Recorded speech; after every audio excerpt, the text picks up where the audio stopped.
is The Hub on Hollywood. I'm James. I'm Jamie. And we love movies. And that will never change. That will never change. Speaking of movies that are coming to our area, you found something out pretty interesting and awesome. Yeah, so the city of Malden, which is not that far away from Boston, they just announced that they will be shooting, or they have their first film for 2020 already slated. It's a Disney film. No big deal. A Disney film in Malden. Oh my goodness. Yeah, and so I interviewed the city of Malden's business development officer. We'll have the interview in just a minute.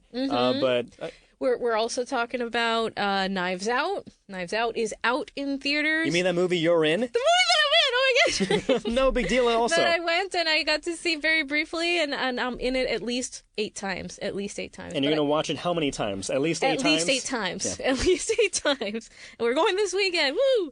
And then I also saw Frozen 2, so we're going to give a couple of non-spoiler reviews. Yeah, don't let it go. Don't let the spoilers go. I will try to hold them in. I'm sure we'll talk about it, but is there a song that's just as... that reaches the bar of Let It Go? It is really hard to get that, it's really hard to replicate that, but there are a couple, and I will badly demonstrate them maybe later. Okay? But first, speaking about New England films, I understand that we have some things slated, right? Or expected to... Yeah. We're looking for people. So we have a mystery movie, which may or may not be related to what Mr. James Rojas, intrepid reporter, has uncovered. He winks. Nice. It's not cool if you point it out. Very nice. But, so their CP Casting is looking for red-haired female actresses 10 to 15 years old for an acting role in a high-budget movie, is all they say, that will be filming in the Boston area January through March. Hey, James, when does that Disney movie start filming? At the beginning of 2020, so... Would that be January? Maybe. So it could be related? It's a big-budget film. Do you know Disney only does big-budget films? So. Exactly. So CP Casting is looking for you to send...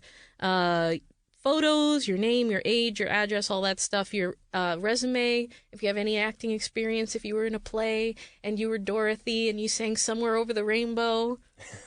Yeah, that kind of experience, if you're 10 to 15-year-old redheaded. What do you think, James? They're not looking for a 10 to 15-year-old pregnant girl, are they? No! So no, you may be out of the running. The CGI it out, man. Speaking of which, you don't want to CGI this out, your sweater... Isn't this cool? Is this brand new? Yeah, no, it's not, but it's my husband's gift to me last year. So what are we looking at? We've got I find your lack of cheer disturbing with Darth Vader in a very cheerful Santa hat, because he is just the gift that keeps on giving, isn't he?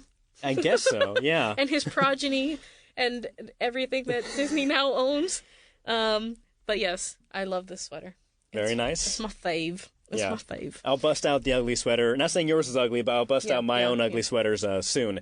Okay. Unless we have any other casting calls, we can get right into my interview with Kevin Duffy, again, the City of Malden's business development officer, talking about what is slated for the very beginning of 2020. Very cool. Disney film. Let's hear it. My name is Kevin Duffy, and I'm a strategy and business development officer for Mayor Gary Christensen in the City of Malden. All right, so I understand that the City of Malden is no stranger when it comes to being an ideal place for filmmakers to shoot, but I hear that you may have booked the first film for 2020. It is the first one, and we stress that because we know there'll be more to follow. Back in 2016, we had 3 movies filmed in this city, so we're used to having multiple productions each year. Are there favorite spots or hot spots in Malden that get shot repeatedly, or is it kind of spread around? It's definitely spread around. There's been a couple repeats, but really the location managers and the location scouts come out because we have a wide diversity of architecture here. You have a lot of old stuff plus a lot of modern stuff. But I think what really sets us apart is the city's ability to work with the movie industry and accomplish their goals. And what are some, we'll talk about the new one for 2020, but what are some films that have been shot in Malden? Well, going back to 2013, our first one, it was American Hustle. And then that quickly led into Ted 2, Central Intelligence, Patriots Day, Detroit, Grace, Chappaquiddick, Castle Rock, Wonderland, Sound of Metal, and Defending Jacob. And what's that been like? Because I know Chris Evans, he was attached to Defending Jacob, and that was a big thing. He's a big star, one of the biggest stars right now in Hollywood. Yeah, he certainly crushed it, and it's always great to see a local guy do well. But we've had Mark Wahlberg film in Malden 3 different occasions. So, we're used to these East Coast guys coming back to Malden. So tell me, this new project, what do we know so far? Well, it is a Disney movie. It looks like it's going to be some kind of sequel to Cinderella. I believe it's going to be called The Godmother. I don't think there's any Sicilian references in there, but I think it's the fairy godmother story. I know that there's a director attached and the producers are in place, but I don't think anyone's been cast yet. So how closely does the city work with these film scouts or these Hollywood filmmakers? Very closely. That's why we keep getting these opportunities. A lot of times what I'll do is I'll get an email with some comparison pictures saying, hey, we're looking for this. And so I will go and I'll work with a lot of our city departments who are familiar with the ins and outs of the city, come up with 6 to 10 options for them. So when the location scout comes out, we get them the ability to see a lot of different options right away. So then they can go back to the director and show all these pictures saying, what about this? What about this? And because we give them so many opportunities and really, frankly, make the location scouts look good, they usually turn to us first. And what's the reaction been so far for residents? You said the first film, it was in 2013, and it seems like it's only picked up since then. What's their initial take been? Well, there's always a little bit of disruption, but I think because in the East Coast or on the East Coast, movie business is still kind of a novelty, a lot of people are willing to put up for it. And then, of course, the way the movie business works, that if there's a disruption, usually there's compensation. So I think between the residents and the businesses, most people have been very happy about it.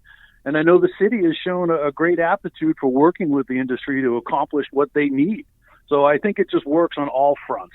And I bet the city wants that tax credit break to continue, right? It's certainly been great for us. When we had Patriots Day film here, which had more scenes filmed in Malden than any other city, including Boston, they were here for a month and a half, and it impacted businesses and residents, but everybody ended up very happy at the end of the deal. I mean, you saw many new roofs go on houses, new windows, flat screen TVs.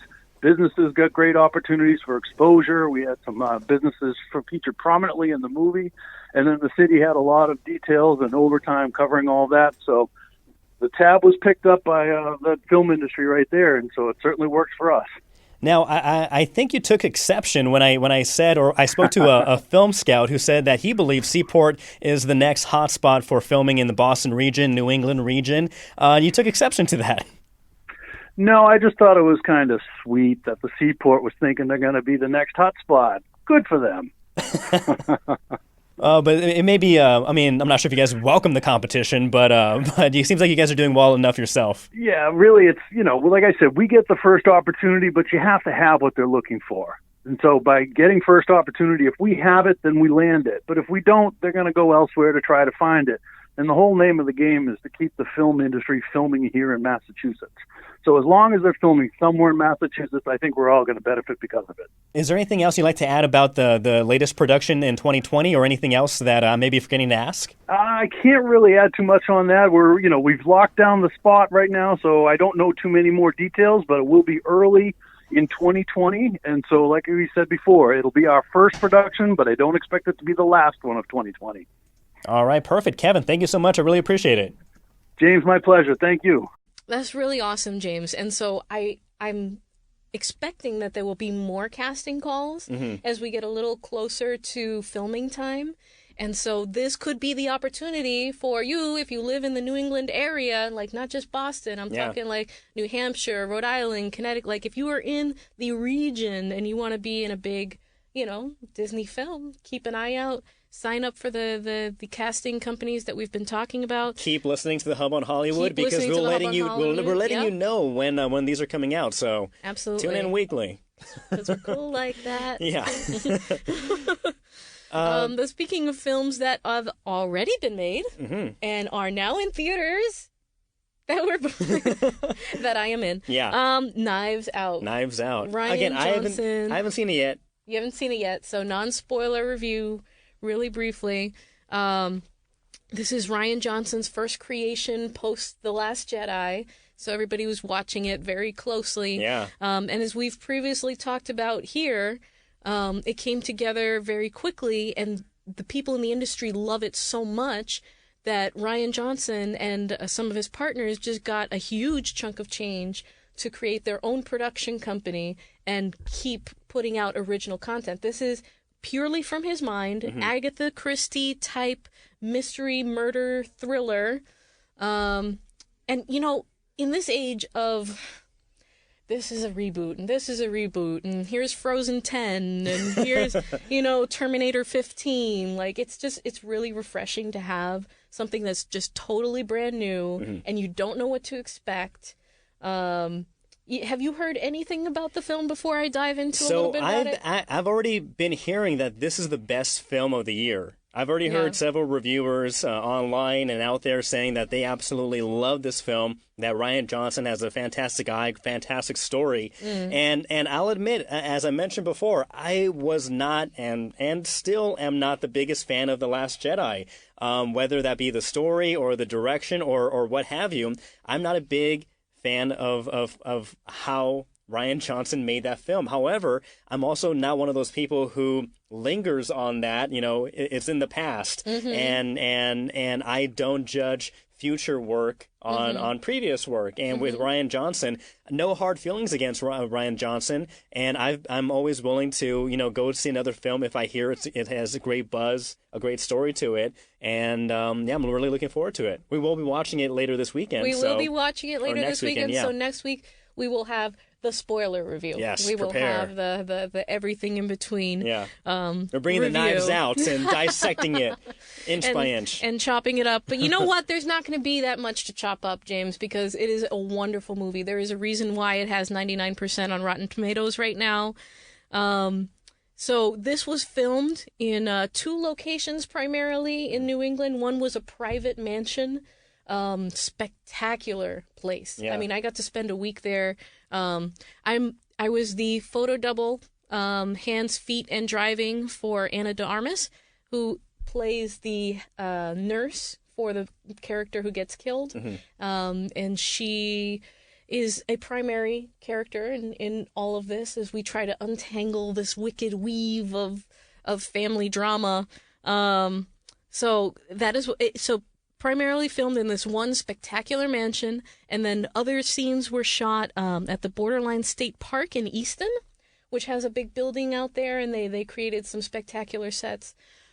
Okay, so first I'm going to talk a little bit about the movie. I'll give the non-spoiler review, very brief, and then I want to talk about a little bit about what I saw on set. All right. Because it was unbelievable, James, and now I can talk about it. All right, let me have it. Gosh dang it. So the movie immediately draws you in, and it's not like you're following a clear narrative. You are immediately given the pieces of the puzzle.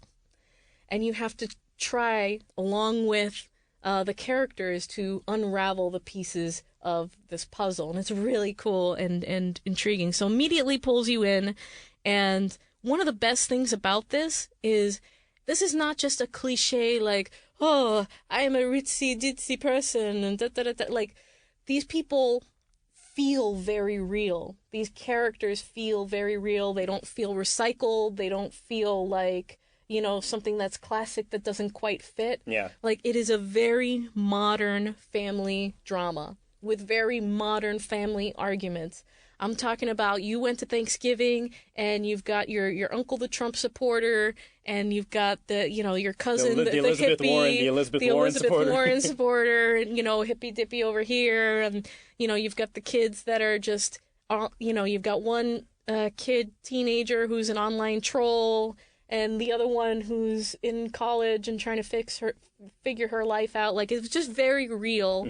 And you could relate to everything that these characters were saying and doing in the way that they interacted with each other. So Thanksgiving was a great time to release this. Yeah, it really was. So I bet.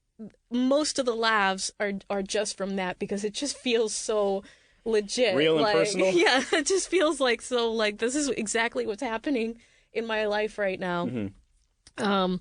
So, but it does it without being overtly political. Like, it's not here to make a political statement. It's just like, hey, this is the real deal. The part of life. This is life. This is life. Just set in a spectacular mansion. And, of course, everyone wants a piece of that will. James? Yeah. Who wouldn't?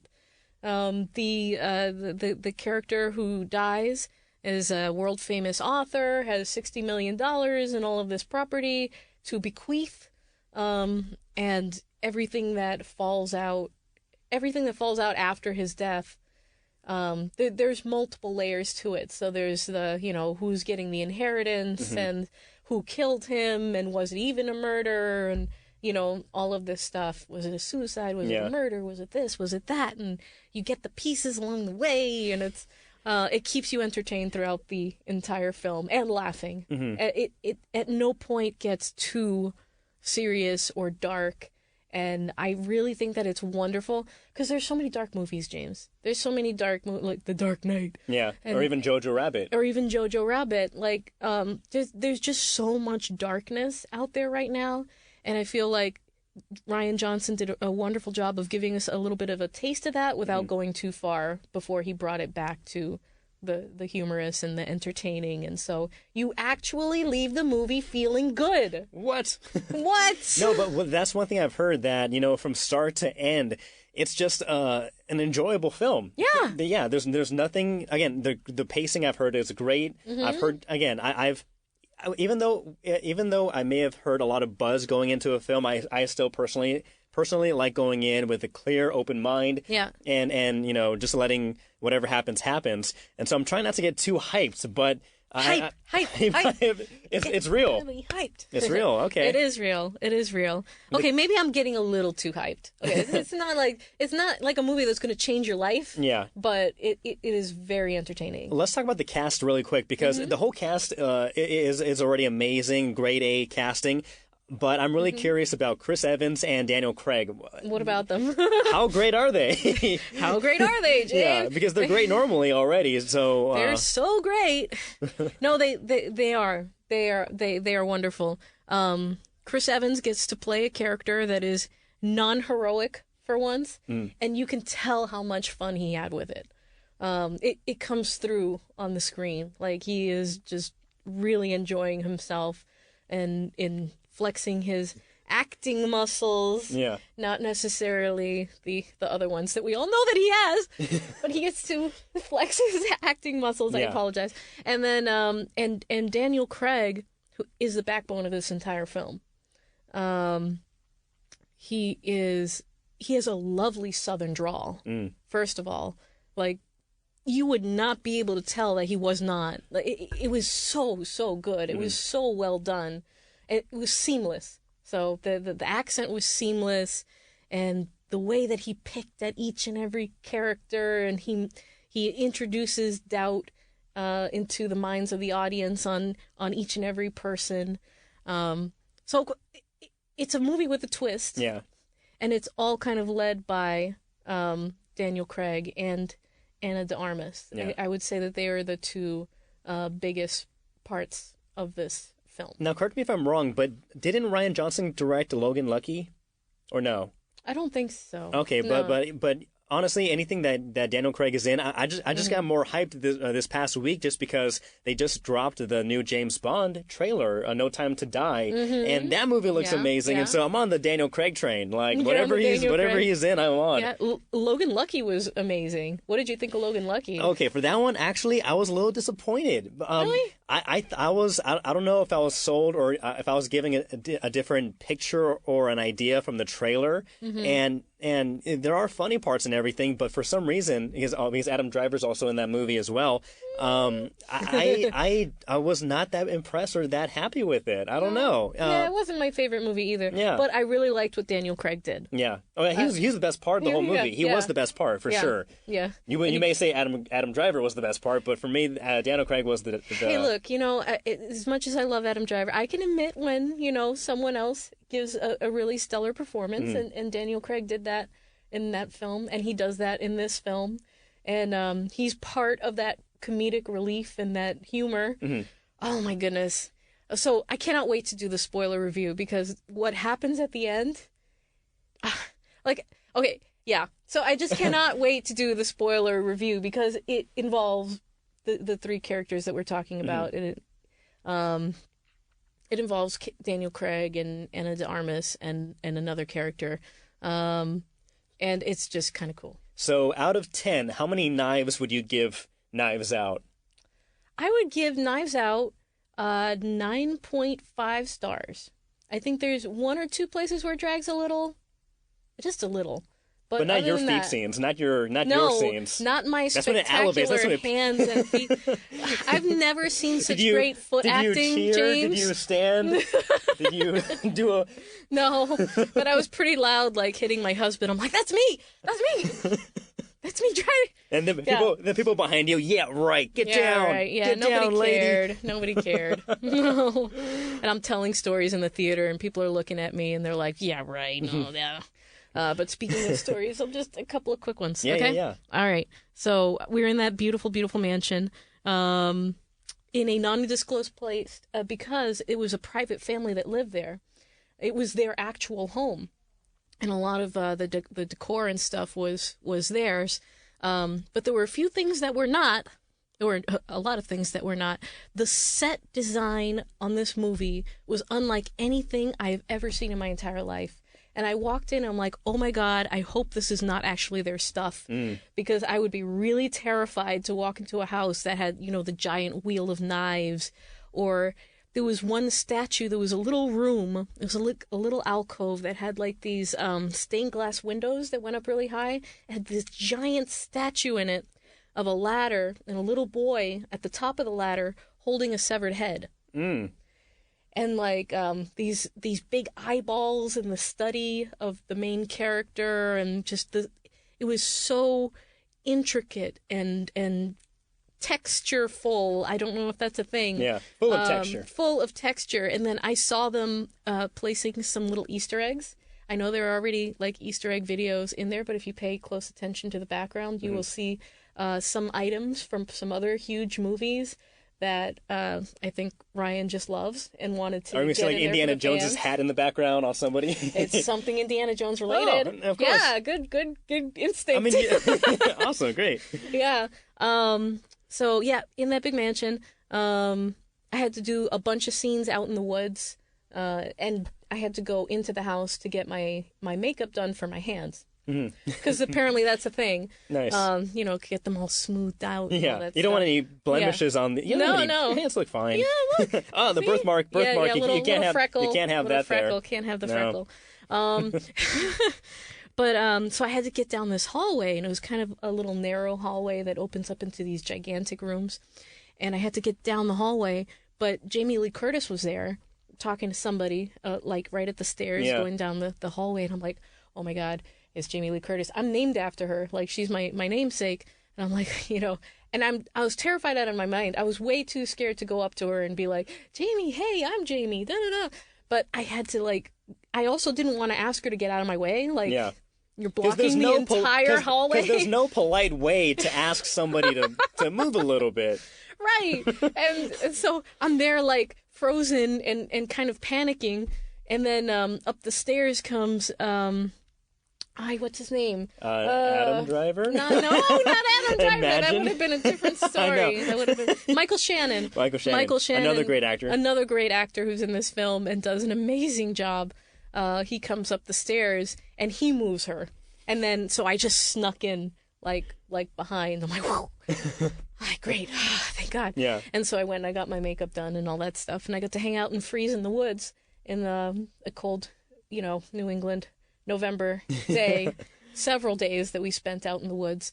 So there was a guard shack that's in the movie, and so this was made back in last November. So, 1 year ago. There's a guard shack that you would think like, hey, yeah, rich people's house, they own like dozens and dozens of acres of land, like this is their guard shack. They built it just for the movie, and it looked so real and big and huge. It looked like it had been there forever. And inside it was so intricately like detailed. Again, the set design, unreal, like stuff from the 70s and 80s, and little knickknacks, and there was a logbook. There were several logbooks that were all filled in, like somebody spent all this time filling in these logbooks for something that may not have even made it on screen. Yeah. And there were like these notes on the refrigerator and all this stuff. It was just really, really cool. A couple of other really quick things. So I got to overhear Daniel Craig talk about pheasant hunting, because that was like the most British thing that happened in my life. I almost knocked into Chris Evans in a diner, because I was doing a scene where I had to walk in a diner, and I almost crashed into him. I'm like, oh my God. Oh, man. I don't even think I said sorry. I'm like, just, oh my God. Oh my God. And I left. And I got to talk to Ryan Johnson. Nice. I got to talk to Ryan Johnson on one day that I was an extra, and he walked around the corner, and like all the blood drained from my body. I'm like, because at that point I had no idea what film this was or what was going on. And he walks around the corner, and he settles right next to me. Right here, James, right at my shoulder. And by this point, like, my soul left my body. And then I just snap into reporter mode, because that's all I can do. And I turn and I go, Ryan? He's like, yep. I'm like, I'm Jamie. You're Nice like, to meet Johnson? you. Yeah. And I told him, I just have to tell you, The Last Jedi is one of my favorite movies of all time. And he's like, really? Oh my God, you made my day, and da-da-da. And we proceeded to talk about Star Wars and the fact that he had brought his cast there, like his crew. Mm-hmm. His crew was there filming with him that had done The Last Jedi. They were there, putting this movie together with him, and they were all wearing the jackets that said Star Wars on them, and no one else, none of the extras knew who he was. I was the only one panicking, and I got to talk with him for a few minutes about Star Wars, and I got to talk to him later that same day also and thank him. And I thanked him for Reylo. He said, "You're welcome." I thanked him for shirtless Kylo Ren. He said, "Thank Adam Driver." It was his idea. Thank you, I didn't work out for nothing.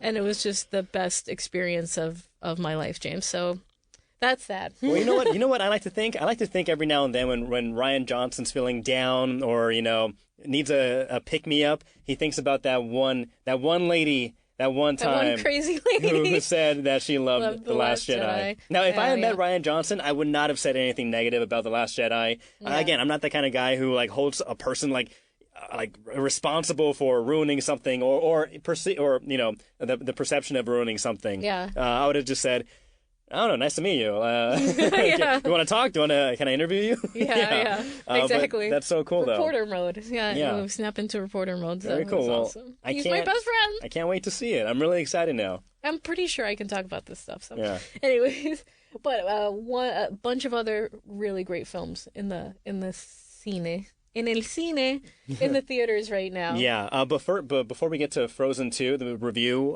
thank you, by the way, for listening and watching us on the Hub on Hollywood. If you are not listening to us, we are on iHeart, the radio app, iHeart Radio app, Spotify, iTunes Podcasts. Yeah. And now, if you're only listening to us, we're also on YouTube. So please, smash that like and subscribe button. So thank you very much for tuning in this week. Every like, every share, every retweet, that it all helps us out to keep bringing you the kind of content that we love and hopefully you love, and to keep bringing you those casting calls. Yes. So that we can all, get in. So we could all meet Ryan Johnson one day, or someone along those lines. Yeah. You know what I mean?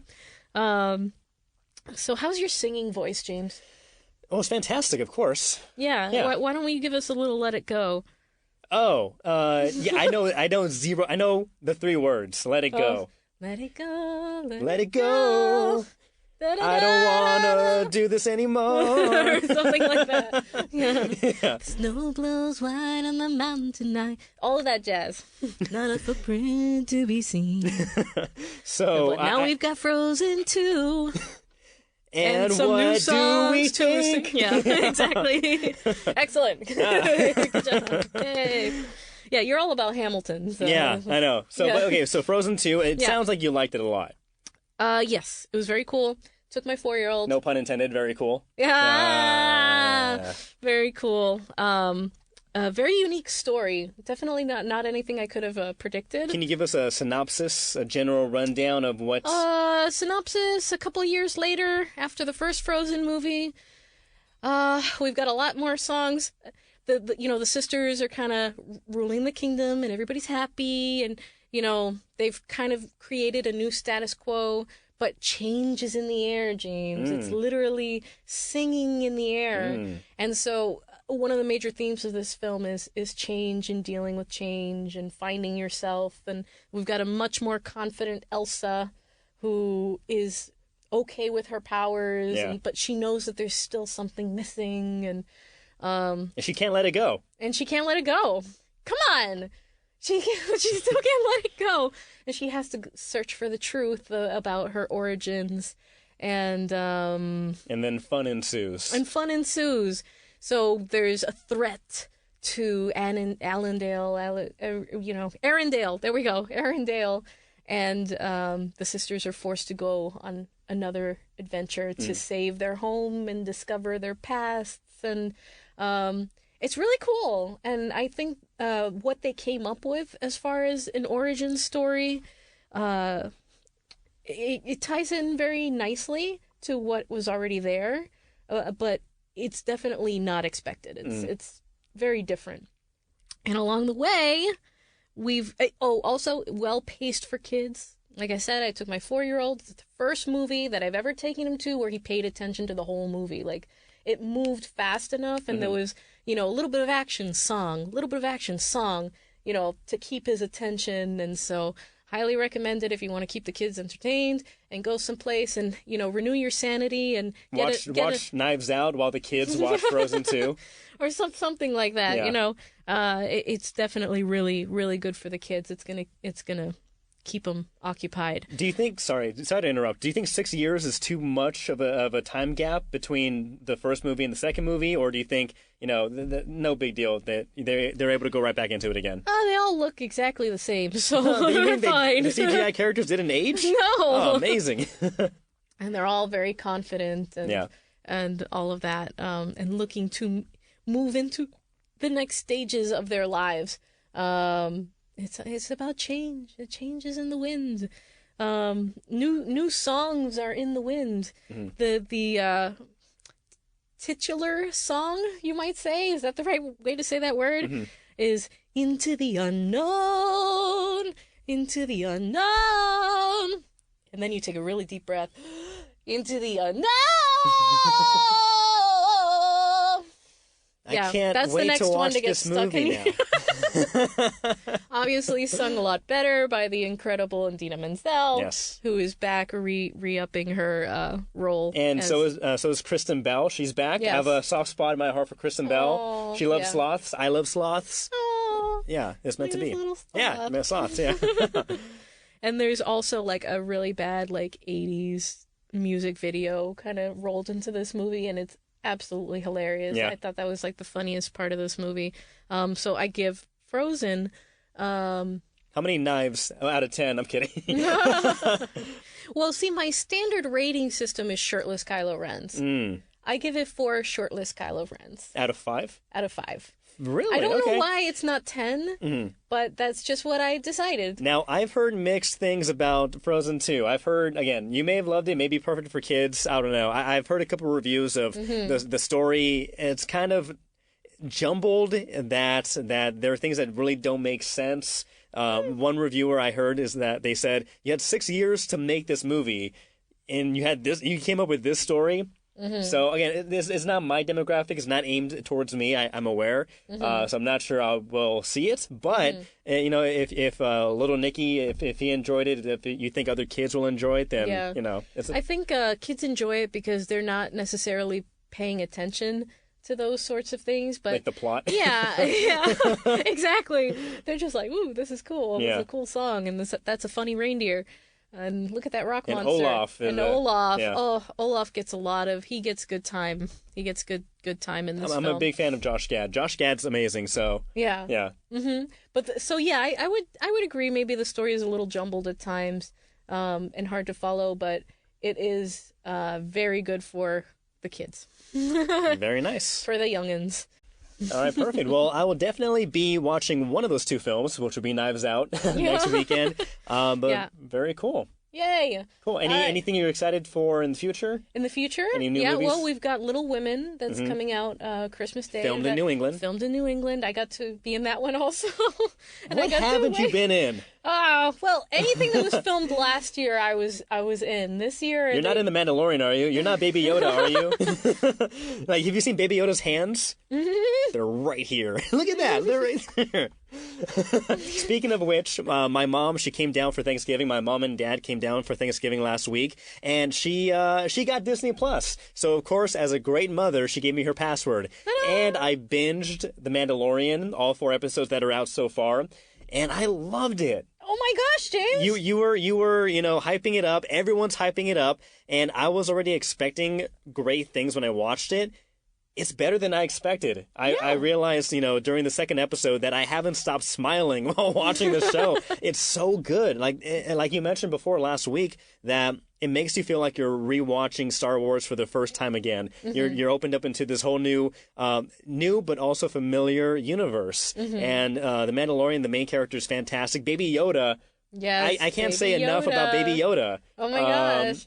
Too much love to contain. Too much love to contain. And I also like what they're doing with it, where it seems like they're because I'm not giving away any spoilers, but in the last episode, the 4th episode, they kind of do like a little sidetrack mission where it kind of feels like, okay, here's the main storyline, the main story arc, but in this episode, they do their own thing. And they accomplish whatever task they're trying to do. And I like those. I like that feel of it. Do you feel it's more of like the Mandalorian's show, or is it Baby Yoda's show? It's definitely the Mandalorian show, okay. but the Baby Yoda is like the football that everybody's trying to get to, and so he's the what's the word? The MacGuffin. He's the MacGuffin. Series. Yeah, but I'm excited for the future episodes, and again, I can't wait till. Do you like the pacing of it? Because some people don't like that it's a little bit slower. I really love that they're giving it time to breathe and develop. And really, you get the details of each and every story. So how do you feel? For me, the pacing's perfect. If anything, I wish each episode would be longer. I think the first episode was maybe 40 minutes. The following episodes were 20, 30 minutes. Yeah. And so if anything, it's pacing too well. It's getting to the end much quicker than I want it. Oh, right, because it's only like 6 episodes, right, for the first season? 6 or 7? So we're almost there. No! I can't wait for the next one. So have you ordered your plushie? No, but I can imagine ordering one, and so I've been hooked. I'm hooked, line, and sinker into Baby Yoda and everything else. Isn't that convenient timing? The plushies, the show, just before Christmas. No, there's no way they planned that. No way Disney has this whole thing orchestrated to reach our heartstrings and pluck them and. Along with that, our wallets. Yes, yeah. Out of the heartstring comes the wallet. Yeah. Flying out of the chest. Gushing out there, yeah.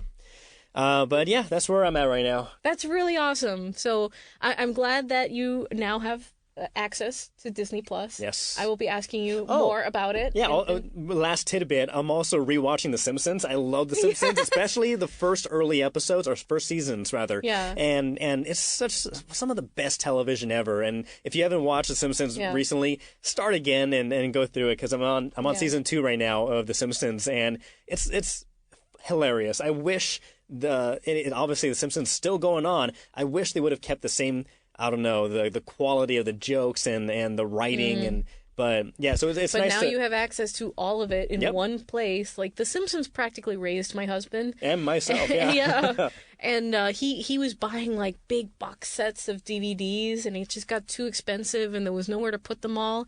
And now they are in the cloud. They're in this one place, in this one streaming service. So yeah, we've been watching a lot of Simpsons too in our house, and The Little Mermaid, and all the classics. Trying to get my son catched up and caught up. Because I can't speak English. Baby brain, don't worry. Baby brain. Baby brain. You can't use that excuse for a while or for too much longer. I have to milk it for as long as I can, really. So, speaking of Yeah, it's time for us to go, James. All right. Well, thank you so much for tuning in to another episode of The Hub on Hollywood. Tune in next week for a fresh new content, for more casting calls and the latest reviews. And the latest, we are going into the spoilers. We are going into spoiler land. So that'll be a lot of fun. Great. Well, for The Hub on Hollywood, I'm James. I'm Jamie. See you next time. Bye. Woo. Into the unknown. No.